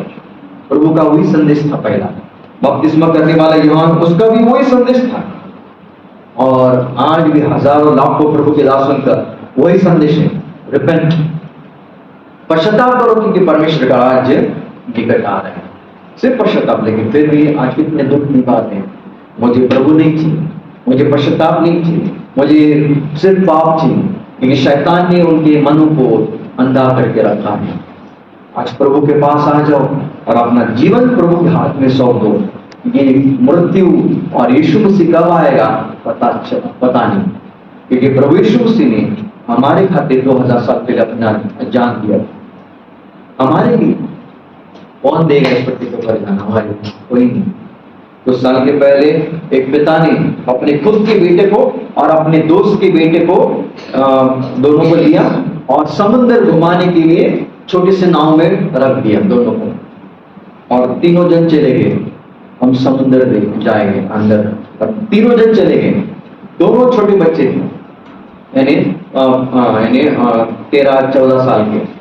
एक उसका खुद का बेटा, दूसरा उसके दोस्त का बेटा, दोनों जन। और अचानक बीच में तूफान आया और दोनों जो जवान लड़के थे दोनों गिर गए, पिता भी गिर गए। पिता ने किस प्रकार वापस नाव में आया? अब क्या होगा? दोनों जवान यहाँ पर है, एक उसका खुद का बेटा यहाँ पर है, दूसरा मित्र का बेटा यहाँ पर है। किसको बचाएंगे? दोनों को तैरने कोई नहीं आ रहा है, किसको बचाएगा? उसके सामने वो एक ही व्यक्ति को बचा पाएगा, या तो खुद के बेटे को या तो दोस्त के बेटे को बचा पाएगा। उसने 1 सेकंड लिया सोचने के लिए और उसने कहा, मन में कहा, ये मेरा बेटा है, उसको तैरने के लिए नहीं आ रहा है, लेकिन मुझे पूरा विश्वास है आज वो इस समुद्र के अंदर डूबेगा, वो जाएगा, उसका आत्मा स्वर्ग में जाएगा क्योंकि उसने यीशु मसीह के ऊपर विश्वास किया है, इसका उद्धार हुआ है। लेकिन यहां पर जो मेरे दोस्त का बेटा है, जो मरने के लिए अभी तैयार वहां पर रेडी है, उसका उद्धार हुआ नहीं है। आज अगर वो मरेगा तो कहां पर जाएगा? नरक में जाएगा। उस पिता ने किसको बचा मालूम है? उसी व्यक्ति को। क्यों? उसको मालूम था मेरा बेटा तो मुझे वापस मिलेगा, लेकिन ये बेटा अगर यीशु मसीह के ऊपर नहीं विश्वास करता है, किया नहीं है, ऐसे ही मरा, वो नरक में जाएगा। यही प्रभु यीशु मसीह ने हमारे ऊपर इतना बड़ा प्रेम किया, उसने अपने आप को दे दिया ताकि हम बच सके, हमें बचाया। पिता ने अपने पुत्र को मार दिया और हमें उसने बचाया। कितना बड़ा प्रेम।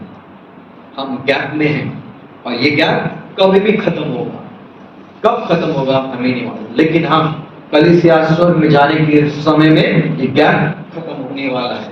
और एक बार ये गैप खत्म हुआ, उसके बाद में और एक राज्य आने वाला है, जिसके बारे में दानियेल के अंदर लिखा है। तो मेरे लिए आगे वहां पर क्या पढ़ेंगे?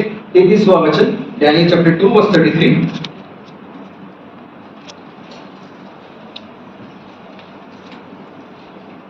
उसकी टांगे लोहे की और उसके पांव कुछ तो लोहे के और कुछ मिट्टी के थे। हाँ, उसके पाँव यानी फीट, यहाँ पर मैं बाद में बताऊंगा।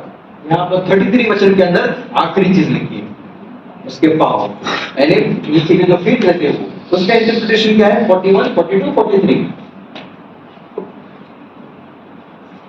और तूने जो मूर्ति के पांव और उनकी उंगलियों को देखा, जो कुछ कुम्हार की मिट्टी सी और कुछ लोहे की थी, जिससे वो चौथा रात बटा हुआ होगा, तो भी मैं उसमें लोहे का सा कड़ापन रहेगा, जैसे कि तूने कुम्हार की मिट्टी के संग लोहा भी मिला हुआ देखा था।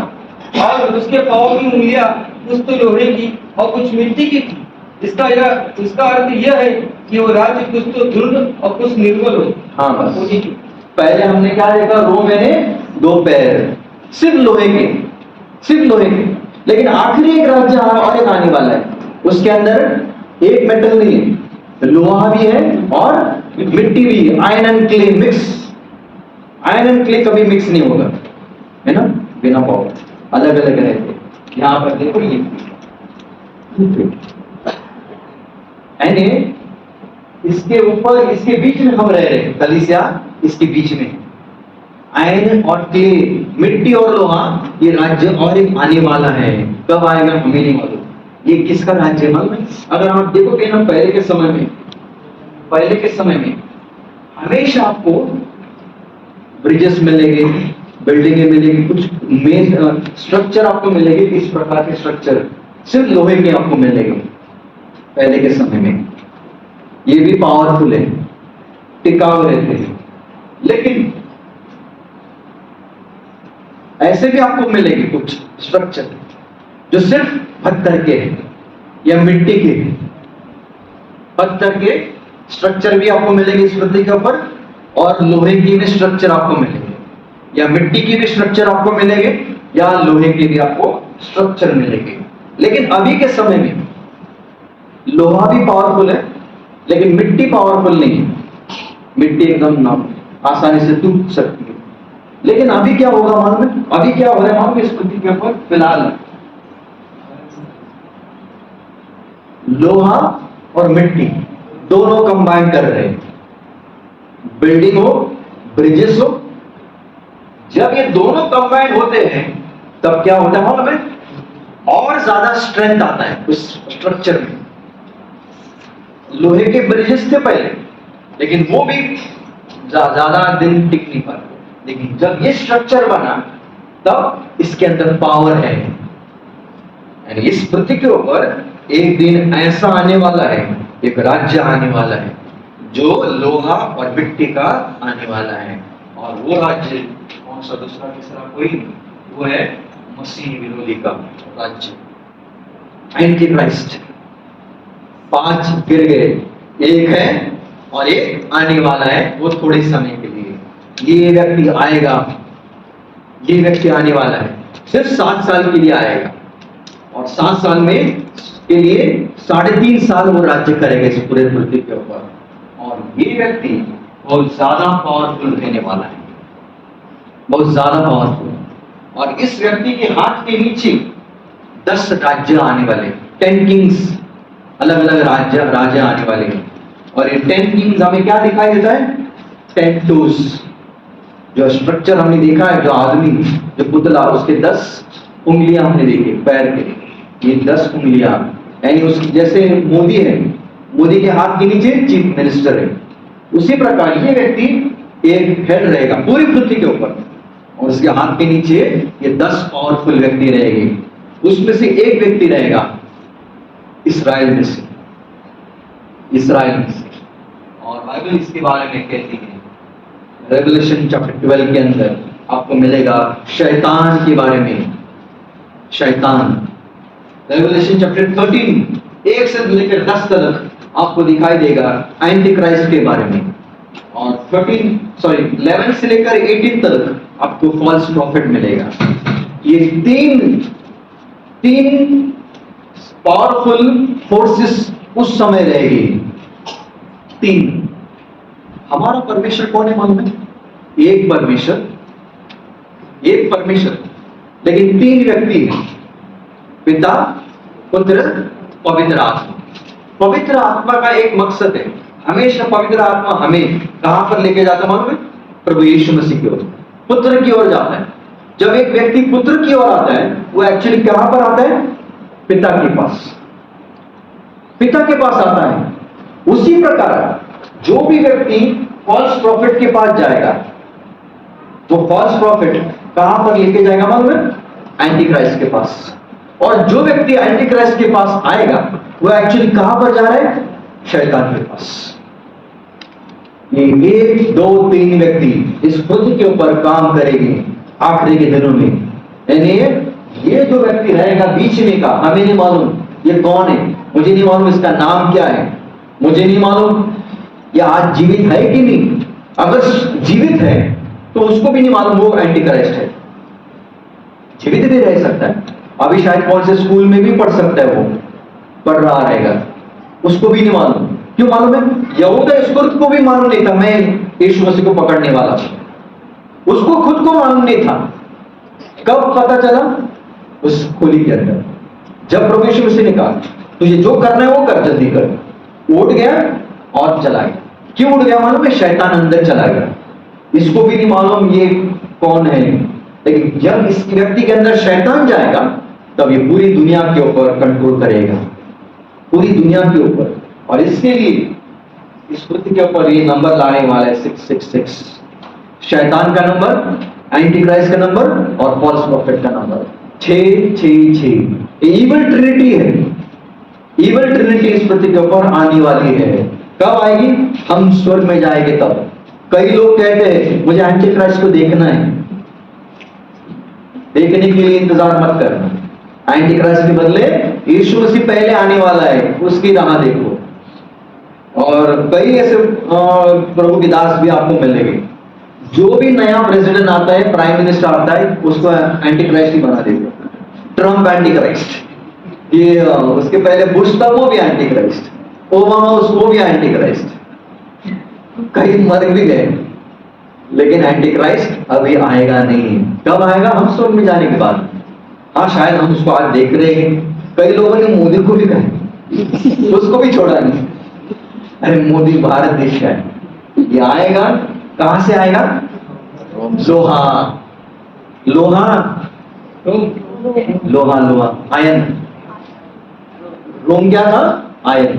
और यहां पर ये राज्य के अंदर क्या है? आयन और क्ले, मिट्टी और लोहा, यानी लोहे में से आने वाला है यानी रोम से वो आएगा एक व्यक्ति, दूसरा व्यक्ति जो आएगा उसका असिस्टेंट जो फॉल्स प्रॉफिट वो इस्राएल देश में आएगा, इस्राएल देश में से आएगा।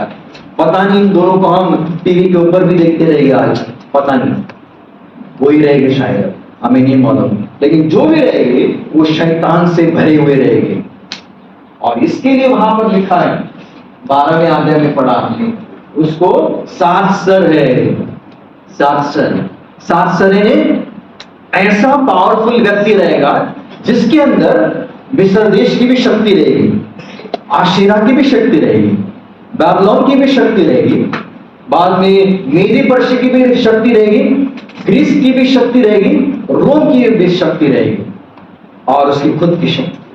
यानी इतना पावरफुल व्यक्ति इतिहास में कैसा इतना बड़ा व्यक्ति या शैतानी व्यक्ति कभी हुआ नहीं। इस प्रकार का व्यक्ति उस समय आने वाला है, पूरी दुनिया के ऊपर वो कंट्रोल करेगा। ऐसी स्थिति में होगा जहां पर पूरी दुनिया उस समय हिलने वाली है। रैप्चर हम देखेंगे किस प्रकार होगा और आफ्टर इफेक्ट, रैप्चर का आफ्टर इफेक्ट भी हम देखने वाले क्या क्या होगा। ब्रदर ने कहा ना टिकट के बारे में, टिकट आपको मिलेगा, कहां पर मिलेगा मालूम? कि बैग में मिलेगा या उनके खिस्से में मिलेगा, पैंट में। कि एक इंसान स्वर्ग में जाएगा ना पैंट भी लेके नहीं जाएगा स्वर्ग। हमारे सब कपड़े यहीं पर रहेंगे, हम बाद में देखने वाले हैं परसों अगर प्रभु की इच्छा रहेगी तो। एलिया के वस्त्र नीचे आया, हमारे कपड़े सब यहाँ पर, जो गरीब है उनका प्रॉफिट हो जाएगा उस समय, सब कपड़े उठाने के लिए बाद में लोग आएंगे। विश्वास की रैप्चर कभी भी हो सकता है, इसके लिए हम ग्रेस अनुग्रह के पीरियड में हैं। इसके लिए मसीह विरोधी का इंतजार मत करो। एंटी क्राइस्ट हम इसको कह सकते हैं, कहते हैं, बाइबल में लिखा है एंटी क्राइस्ट, लेकिन इसका मतलब ये नहीं है यीशु मसीह के विरोध में नहीं, यीशु मसीह के बदले, इंस्टेड ऑफ क्राइस्ट। यानी यीशु मसीह आने वाला है, लेकिन कौन आएगा? ये व्यक्ति आएगा, ये व्यक्ति आएगा। और बाइबल के हिसाब से ये व्यक्ति का नाश बहुत ही खराब रीति से होने वाला है और वो व्यक्ति पूरी दुनिया को नंबर मारने वाला है, 666। और रेवलेशन 13:16 के अनुसार कहां पर लिखा है, कहां पर लिखा है तो मेरे लिए पढ़ेंगे। रेवलेशन 13:16।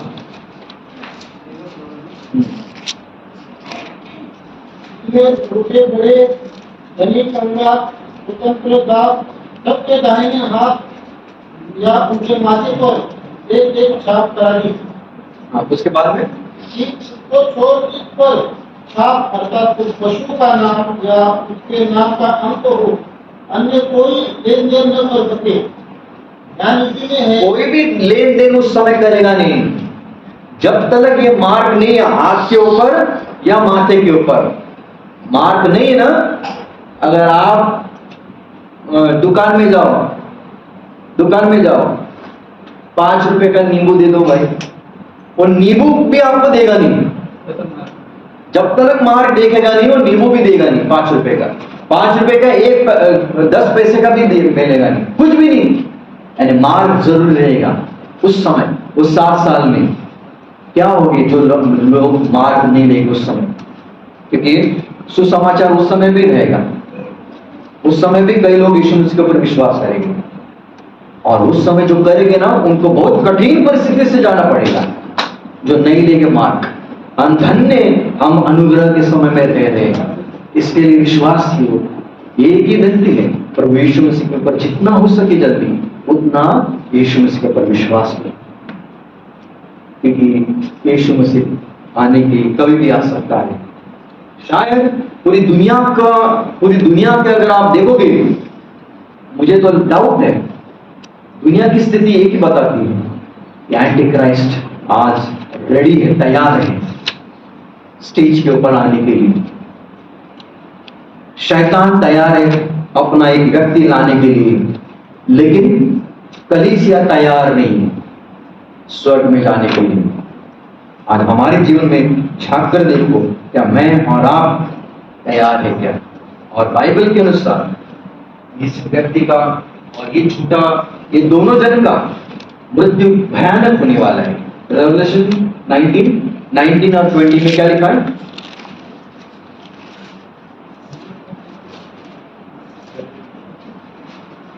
उन्नीस बात है, 19 और 20। फिर मैंने उस पशु और पृथ्वी के राजाओं और उनकी सेनाओं को घोड़े के सवार और उसकी सेना से लड़ने के लिए इकट्ठा देखा। वो पशु और उसके साथ में झूठा भविष्यवक्ता पकड़ा गया, जिसने उसके सामने ऐसे चिन्ह दिखाए थे जिनके द्वारा उसने उनको भरमाया, जिन पर उस पशु की छाप थी और जो उसकी मूर्ति की पूजा करते थे। ये दोनों जीते जी उस आग के झील में जो गंधक से जलती है डाले गए। जीते जी उन लोग डाले जाएंगे। प्रभु उनको क्या करेगा? ये दोनों जन को, एंटी क्राइस्ट और फॉल्स प्रोफेट, दोनों को आग की झील में इसी शरीर में जाएंगे उन लोग, इसी शरीर में। ये लेक ऑफ फायर, यहां पर कोई भी अब तक गया नहीं। ये जगह कहां पर है हमें नहीं मालूम, कोई भी व्यक्ति वहां पर चला नहीं गया, लेकिन वहां पर जीवित ये दोनों पहले जाने वाले हैं। और बाद में कुछ साल के बाद में, 1000 साल के बाद में शैतान को भी वहां पर डाला जाएगा, और बाद में जितने सारे अविश्वासी वहां पर डाला जाएगा। ये दूसरा मृत्यु रहेगा, ये दूसरा मृत्यु। लेकिन उसमें से जो लोग जाएंगे वो आत्मा में जाएंगे, उनका आत्मा वहां पर चलेगा। लेकिन 2 ही लोग रहेंगे जो इसी शरीर में जाएंगे। 2 लोग इसी शरीर में स्वर्ग में चले गए, हनोक और एलियन। उसी प्रकार 2 लोग नीचे इसी शरीर में जाने वाले हैं, ये एंटी क्राइस्ट और फॉल्स प्रॉफिट। इसका इस प्रकार अंत होगा। लेकिन एक दिन आने वाला है, विश्वास, एक दिन आने वाला है। वहां पर क्या लिखा है? डैनियल चैप्टर 2 34 एंड 35 में।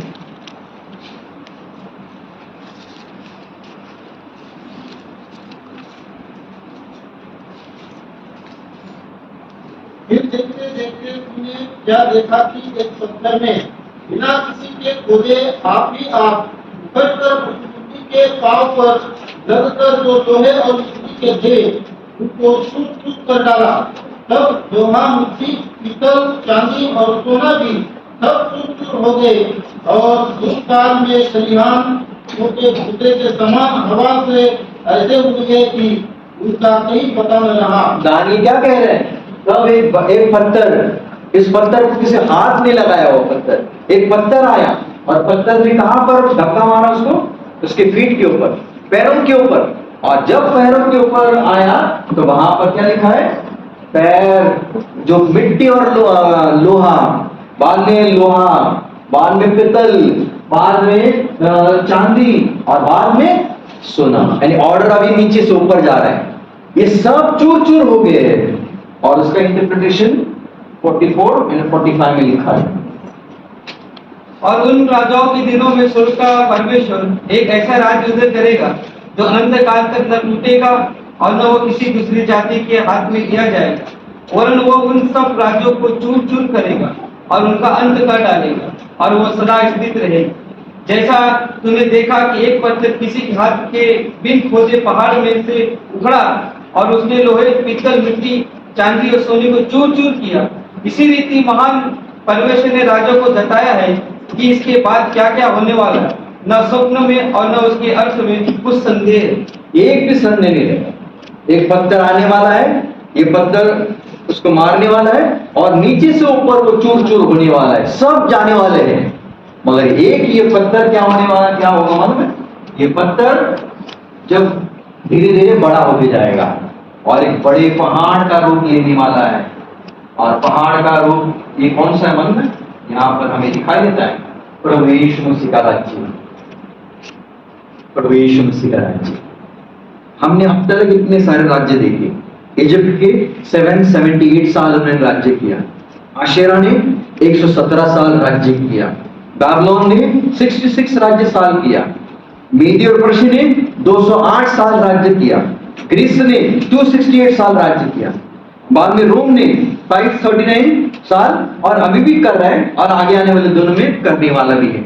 और ये एंटी क्राइस्ट 60 साल राज्य करने वाला है। यानी इन्होंने कुछ न कुछ साल राज्य किया। लेकिन एक राज्य आने वाला है, उस राज्य को कोई लिमिट नहीं है, कोई सीमा नहीं है, कोई अंत नहीं है। वो 1000 साल के लिए रहेगा और 1000 साल कन्वर्ट होके इटर्निटी के लिए बदलने वाला है। इटर्निटी का राज्य, और वो किसका राज्य रहेगा? प्रभु यीशु मसीह का राज्य। उसके लिए हम प्रभु को धन्यवाद दे सकते हैं।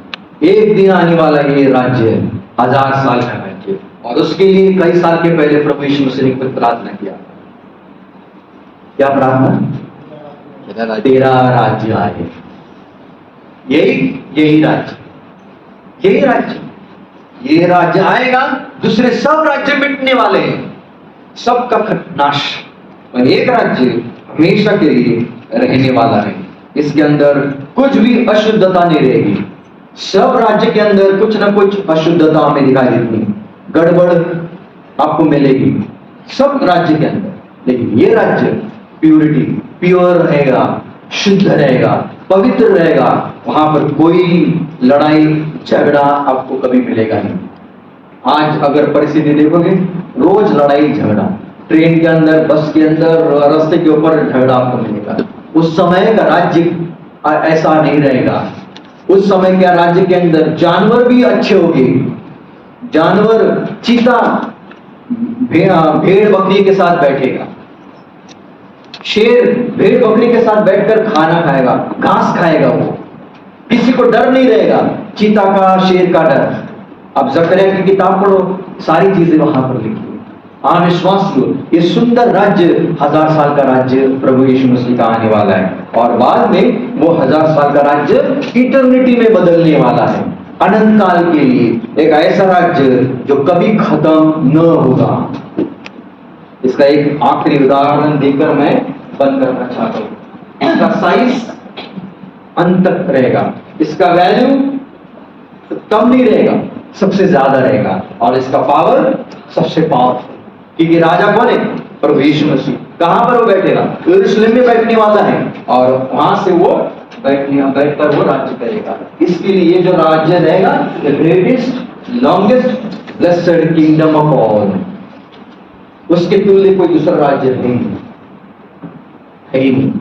ये राज्य है इटर्निटी के लिए, हमेशा के लिए। अब इटर्निटी का एक एग्जाम्पल मैं देना चाहता हूं। इटर्निटी हम कैसे डिस्क्राइब कर सकते हैं? अनंत काल के लिए समझो। फॉर एग्जाम्पल, 1000 मैल एक पत्थर है, एक पत्थर, उस पत्थर की साइज क्या मालूम है? यहां से वहां 1000 मैल, यहां से वहां तक 1000 मैल, यहां से ऊपर 1000 मैल, यहां से नीचे उसका हाइट 1000 मैल। इतना बड़ा पत्थर आपके सामने। और एक छोटी सी चिड़िया, एक छोटी सी चिड़िया उस पत्थर के ऊपर आती है, और अपनी चोंच से एक ही बार उस पत्थर को घिसती है।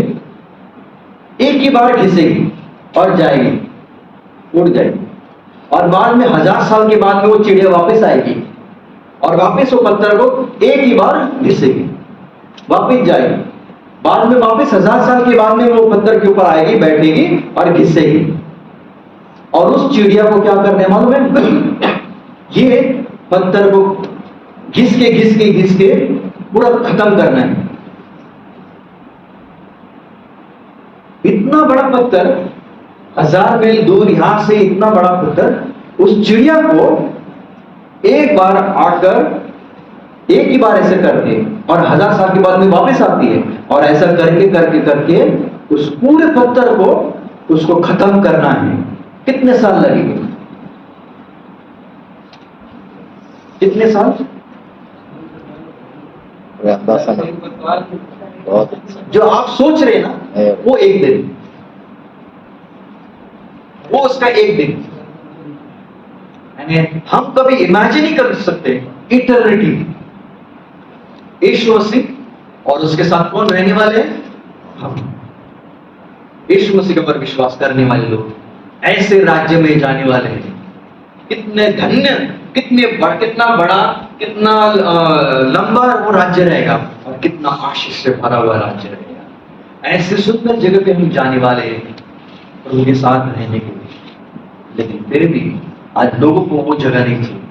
आज लोगों को वो जगह का मालिक यानी प्रभु यीशु मसीह नहीं चाहिए।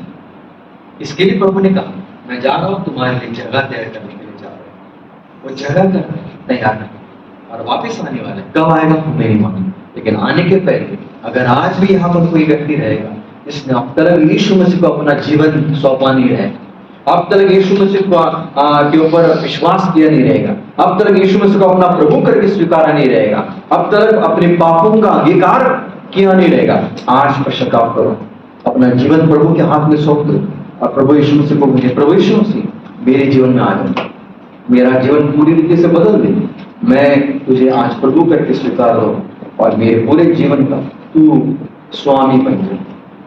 अगर आप विश्वास करोगे, अगर छोटा सा विश्वास भी यीशु मसीह के ऊपर विश्वास करोगे, छोटा सा विश्वास भी, आप खुद देखोगे आपका किस प्रकार जीवन बदला हुआ है। आप पहले के समान कभी रहोगे, आप नए हो जाओगे, आप नया जीवन, सच्ची शांति, सच्चा आनंद आपको मिलेगा और पूरा आपका पुराना स्वभाव धीरे धीरे निकलेगा और प्रभु हमें नया बदलेगा। इसके लिए आने वाले दिनों में प्रभु करें, आज पूरे दिन में हमने दानियल उसके दूसरे अध्याय के ऊपर हमने मनन किया। जो भी हमने बातें देखी सीखी, ये सिर्फ 10% ही है, क्योंकि मैंने जल्दी से आपके सामने रखा है, सिर्फ रफ आइडिया रखी है, इतना ज्यादा मैंने डिटेल में मैं गया नहीं धीरे धीरे। लेकिन फिर भी मैं अपेक्षा करता हूँ आपको थोड़ा समझ में आया रहेगा। अगर किसी को नहीं समझ में आ रहा है तो आप बाद में पूछ सकते हो, सवाल अगर रहेंगे आप जरूर पूछ सकते हो, ताकि और आपके लिए क्लियर हो जाएगा। इसके लिए हमने शुरुआत में एक वचन पढ़ा था, 12वां अध्याय और 3रा वचन, प्रकाशित वाक्य 7 सर। 7 सर कौन है? ये 7 सर इजिप्ट, आशीरा, बाबलोन जो हमने देखा, ये 7 सर यानी ये पूरा शैतान, ये शैतान। इस स्त्री के बारे में हम कल देखने वाले और साइंस भी देखने वाले, अगर प्रभु की इच्छा रहेगी तो। प्रभु करीब वचन के ऊपर अपनी आशीर्वाद दे। आमीन।